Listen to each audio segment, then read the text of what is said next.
আল্লাহ তাআলা বলেন, জনপদের লোকেরা, দেশের লোকেরা যদি আমার উপর ঈমান আনে আর আমাকে ভয় করার নীতি যদি অবলম্বন করে চলে, তাহলে আকাশ আর জমিনের বরকতের সব দরজা আমি আল্লাহ তাদের জন্য খুলে দেব।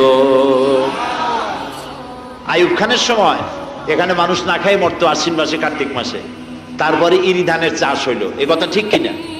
ইরি ধানের চাষ হইলো আইয়ুব খানের সময়, যখন লোকজন ছিল এখানে, তার থেকে লোক আর জনসংখ্যা এখন কম না বেশি? কত?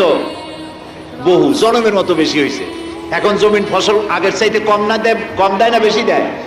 আগে ছিল ইরি 1, এখন ইরি বিরি 38 নম্বর পর্যন্ত উঠে গেছে। কত খাবেন? এই জমিনের ফসল উৎপাদনের ক্ষমতা কে দেন?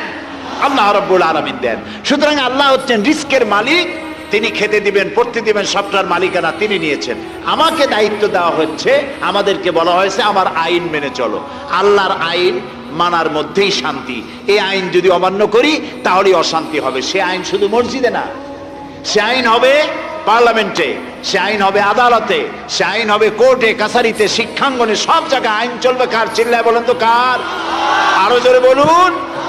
আল্লাহ তাআলা বলছেন, আলা লাহুল খালকু ওয়াল আমরু, সৃষ্টি যার, আইন চলবে সে আল্লাহ তাআলার। আল্লাহর আইন যদি পৃথিবীতে মানুষেরা মেনে চলে, অশান্তি আর থাকবে না। এই যে নারী সমাজ, মা বোনেরা, আমাদের মা বোন, মহিলারা আমাদের কি? আমাদের মা বোন।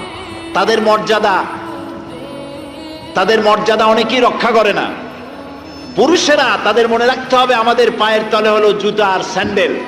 আর মেয়ে লোকেরা আমাদের মায়ের জাতি, তাদের পায়ের তলে কি জানেন?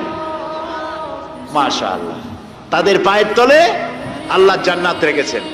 সেই মা বাবের সাথে যে নাফরমানি করা হয়, মেয়ে লোকদের সাথে খাইতে দেওয়া হয় কম, মারধর, গালাগালি, যে লাঠিটা দিয়ে গরু পিটায় সেই লাঠি দিয়ে বউ পিটায়, তারপরে খাবার দেয় না, কথায় কথায় তালাক দেয়।